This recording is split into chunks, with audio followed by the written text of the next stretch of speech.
My name is Clara Whitmore. I am 35 years old and I'm a billionaire businesswoman. 6 months ago, my husband disappeared in the middle of the night. He left nothing behind except divorce papers. My father told me not to wait for him. He called him a beggar who was never worthy of our family name. But I refused to sign because the man I loved would never leave without a reason. Then 6 months later, while visiting one of my construction sites, I saw him, my missing husband, working there as a construction laborer. And when he finally told me why he left that night, everything inside me froze. Before I reveal what really happened, make sure to like, subscribe, and drop your country in the comments. Now let's get started. People often believe money can fix everything. In my case, it only made life more complicated. I was born into a highly influential family.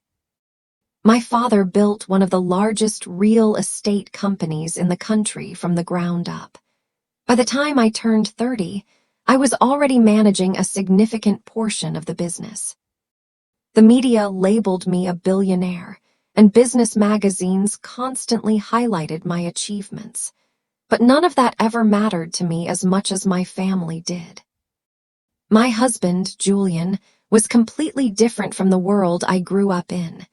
He wasn't wealthy, and he didn't come from a powerful background. In fact, the first time my father met him, he looked at Julian's simple clothing and later whispered to me, "People like him don't belong in our world." But Julian never cared about status or wealth.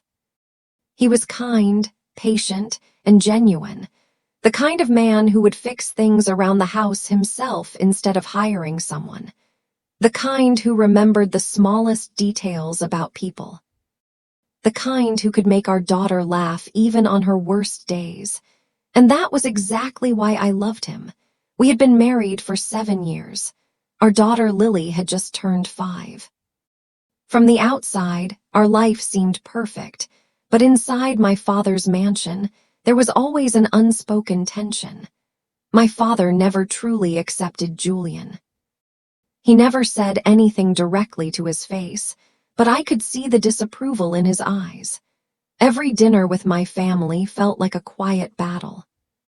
One night, after Julian left the table early to put Lily to bed, my father leaned slightly toward me. "You still have time to fix this mistake," he said coldly. I frowned. "What mistake?" "This marriage." He looked at me without hesitation. "You should marry someone who strengthens our empire," he continued. "My best friend's son would be perfect for you." I couldn't believe what I was hearing. "Dad, I'm already married." "You can change that," he replied calmly, but his words carried weight. "I love Julian," I said quietly. My father leaned back in his chair. "Love doesn't build empires," he responded. I didn't reply that night, but his words stayed in my mind. Still, life moved forward. Julian and I tried to ignore the tension as much as possible. We focused on our daughter, our home, and the peaceful moments we shared. Everything felt normal until that night. It was a rainy evening. I returned home late after a long meeting with investors. The house felt strangely quiet. Normally, Lily would run toward me the moment I walked through the door. But that night there was only silence. "Julian," I called out, no response. I walked into the living room, and that's when I noticed it. A white envelope placed neatly on the table with my name written on it. My hands suddenly felt cold as I picked it up and opened it. Inside were divorce papers, signed by Julian. My heart started racing. This couldn't be real. I searched the entire house. His clothes were gone, his phone was turned off. Even Lily's small suitcase was missing. My daughter was gone, too. For a moment, I couldn't breathe. I called him again and again. Nothing. I contacted his friends. No one had any idea where he was. The entire night passed in panic. By morning, my father arrived at the house. I don't even remember calling him. Maybe one of the staff did. He walked into the living room, looked at the papers on the table, and sighed. "So, he finally did it," he said. I looked up at him, shocked. "What do you mean?" "He left," my father said calmly. "Men like him always do." My hands were shaking. "He took Lily," I whispered. "He'll bring her back eventually," my father replied dismissively. Then he picked up the divorce papers. "You should sign these." I stared at him. "What?" "You heard me," he said. "Don't waste your time waiting for that beggar." Anger burned in my chest. "He's my husband." "He was your husband," my father corrected. "Now sign the papers and move on." I pushed the documents away. "No," my father's eyes hardened. "You're embarrassing yourself."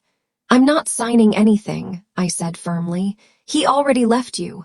"Then I'll find him." My father laughed softly. "You're a billionaire, Clara. Do you really want to chase a man who clearly ran away?" But something inside me refused to believe Julian would leave like this. Not without a reason. Not without a single word. So I folded the papers and placed them back on the table. "I'm not signing," I said again. My father looked at me for a long moment. Then he shook his head. "You'll regret this." Maybe he thought I would give up after a few days, but he didn't understand one thing. I loved my husband and I wasn't going to stop searching for him. Days turned into weeks. Weeks turned into months. 6 months passed. No messages, no calls. No trace until the day I visited one of our construction sites and saw something that made my entire world stop. It was supposed to be a normal visit. One of our biggest projects was being built on the edge of the city. A large apartment complex that my company had invested millions into. I had meetings scheduled there with the project managers. The morning felt ordinary. Cars moved in and out of the site. Workers carried tools.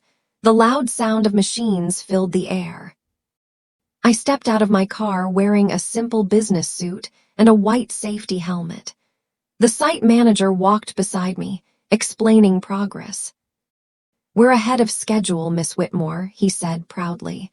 I nodded politely, but my mind wasn't fully there. Even after 6 months, part of me was still searching for Julian. Every crowd, every street, every stranger's face. My eyes had learned to look for him without me even realizing it. We walked deeper into the site. Dust floated in the air. Workers moved between metal beams and unfinished walls. Then, suddenly, my feet stopped. My heart skipped. Across the construction area, a man was lifting a heavy bag of cement onto his shoulder. His clothes were dirty. His hair was longer than I remembered. His face was covered in dust. But I knew that face. Even from a distance, even after 6 months, it was Julian. For a moment, my brain refused to believe what I was seeing. My husband, the man who used to sit beside me at elegant business dinners, was standing there wearing worn-out work clothes, working as a labor. My breathing became uneven. "Miss Whitmore," the manager asked, confused when I stopped walking. But I didn't answer. I was already moving fast. My heels sank slightly into the dirt as I walked across the site. Closer, closer. My heart pounded louder with every step. Julian turned slightly while adjusting the bag on his shoulder, and our eyes met. The moment he saw me, his entire body froze. Shock filled his face. The cement bag slipped from his shoulder and dropped heavily to the ground. Workers nearby looked at him in confusion, but I didn't care about them. All I could see was him. 6 months, 6 months of questions, 6 months of pain, 6 months of silence, and now he was standing right in front of me like nothing had happened. Anger exploded inside my chest. Before I even realized what I was doing, my hand moved. The sound of the slap echoed across the site. Julian didn't try to stop it. He didn't move. He simply looked at me. His eyes were tired. "Hollow, why?" I demanded, my voice shook. "Why did you do this? Workers nearby had stopped moving. Everyone was watching us now, but I didn't care. "You disappeared," I shouted. "You took our daughter. You left divorce papers like I meant nothing to you." Julian stayed silent. That silence only made the anger stronger. "I searched for you for 6 months," I continued. "6 months, Julian." Finally, he spoke. "Clara, please lower your voice. Don't tell me what to do." My hands were shaking. "You think you can just disappear from our lives and then show up here like this?" He looked down for a moment, then back at me. "You shouldn't have found me." Those words felt like another slap. What does that even mean? Julian took a slow breath. Then he glanced around at the workers watching us. "Not here," he said quietly. "Here," I replied firmly. He studied my face. Maybe he realized I wasn't leaving without answers. Finally, he spoke again. "Your father came to see me the night before I left." My anger paused for a second. My father. Julian nodded slowly. "He didn't come alone." A strange feeling crept into my chest. "What are you talking about?" Julian's voice became heavier. "He brought 2 men with him." My stomach tightened. "He told me something very simple." Julian continued quietly. "If I didn't disappear from your life, he would make sure our daughter never saw another birthday." For a moment, I thought I heard him wrong. My brain refused to process the words. "What?" Julian didn't look away. "He said I was a stain on your family name." He continued. "He said I was embarrassing his empire." My heart began beating faster. "He wanted you to marry his best friend's son." Julian added, "The same man my father had mentioned months earlier." Suddenly pieces started falling into place. Julian continued speaking. "He told me to sign the divorce papers and leave quietly." My throat felt dry. "And if he didn't?" I whispered. Julian looked directly into my eyes. Then he said Lily would disappear. The world around me suddenly felt very quiet. The noise of machines, the voices of workers, everything faded. Only Julian's voice remained. "He warned me not to tell you," Julian said. He said, "If you ever found out the truth, his people would know." My chest tightened painfully. "So you just left?" I asked weakly. Julian nodded. "I had no choice." His voice broke slightly. "I thought disappearing was the only way to keep you both safe." I stared at him. The man standing in front of me wasn't the confident husband I remembered. He looked exhausted, like life had been slowly crushing him for months. "I've been working here for 4 months," he continued quietly, "moving from one site to another so your father's people wouldn't find me." My hands slowly dropped to my sides. My father, the man I trusted my whole life, the man who told me Julian left because he found another woman, the man who forced me to sign the divorce papers. Julian watched my face carefully. "You didn't know," he said softly. I shook my head slowly. "No." My voice was barely a whisper. "I didn't." And in that moment, the truth hit me so hard I couldn't breathe. For several seconds, I couldn't say anything. I just stood there staring at Julian. Dust covered his clothes. His hands were rough. His face looked older, more tired than the last time I had seen him. 6 months. 6 months he had been living like this. Not because he wanted to, but because my father forced him to. My chest felt tight. "I thought you stopped loving me," I whispered. Julian shook his head immediately. "Clara, I never stopped loving you." His voice was quiet but firm. "I left because I thought it was the only way to keep you and Lily safe." My eyes filled with tears. "Where is she?" I asked quickly. Julian's expression softened a little. "She's safe," he said. "I left her with my sister. Your father's people don't know about her." Relief washed through me so strongly my knees almost gave out. My daughter was safe. But something else was rising inside me now. Something much stronger than sadness, anger, gnawed at Julian, at my father. All those months, he watched me suffer. He watched me search for my husband. He watched me cry and he said nothing. Instead, he kept repeating the same lie. He left you for money. My hands slowly curled into fists. Julian looked at me carefully. What are you thinking? I wiped the tears from my face. I'm thinking, I said quietly, that my father believes he controls my life. Julian frowned slightly. Clara, don't do anything reckless. I looked at him. For 6 months I believed you abandoned me. My voice hardened. Now I know the truth. Julian stayed silent. I'm not letting him destroy our family. That same evening, I made several phone calls. The next week, my father organized a large family gathering at his mansion. It wasn't unusual. He often invited relatives and business partners to show off his success. That night, the house was filled with people. My uncles, my cousins, my father's closest business friends, and sitting proudly beside my father was the man he always wanted me to marry, his best friend's son. My father stood near the center of the room, smiling confidently as he spoke to guests. He believed everything was going according to his plan. When I walked into the room, people turned to look at me. Clara, my father said with a satisfied smile, you're finally here. His eyes briefly studied my face. You look better, he added. I assume you finally accepted reality. I didn't answer. I simply walked toward him. Everyone in the room grew quiet. My father noticed the silence and raised his glass slightly. I was just telling everyone, he said proudly, that my daughter will soon make a decision that will strengthen our family's future. I looked around the room. Every face was watching. Perfect. Actually, I said calmly, I have something to say too. My father's smile faded slightly. What is it? I took a slow breath. For 6 months, I began. My father told me my husband left because he wanted money. People shifted uncomfortably. My father's expression tightened. Clara, but I continued. He called him a beggar. A few people exchanged glances and he pushed me to sign divorce papers. My father stepped closer to me. That's enough.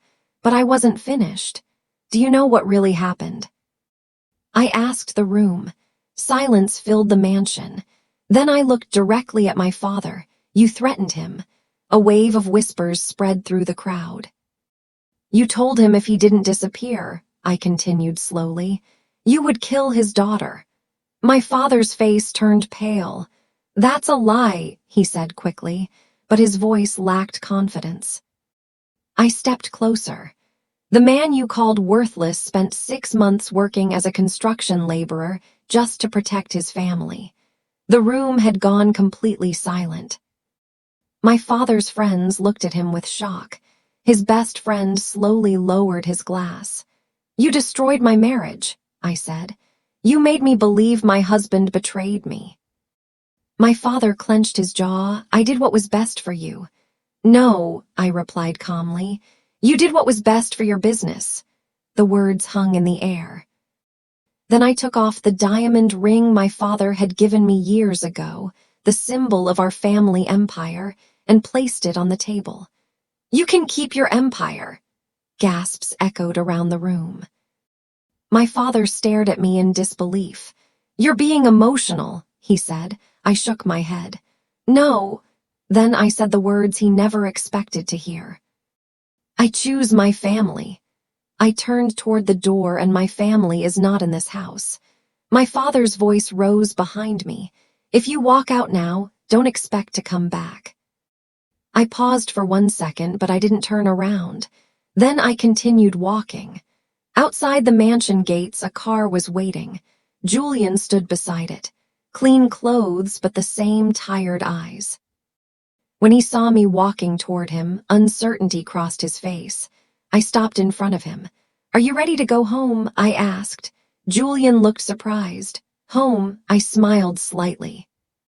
Wherever we go together. For a moment, he said nothing. Then he nodded. We got into the car and drove away, leaving behind the mansion, the empire, and the man who thought power mattered more than family. But the truth was simple.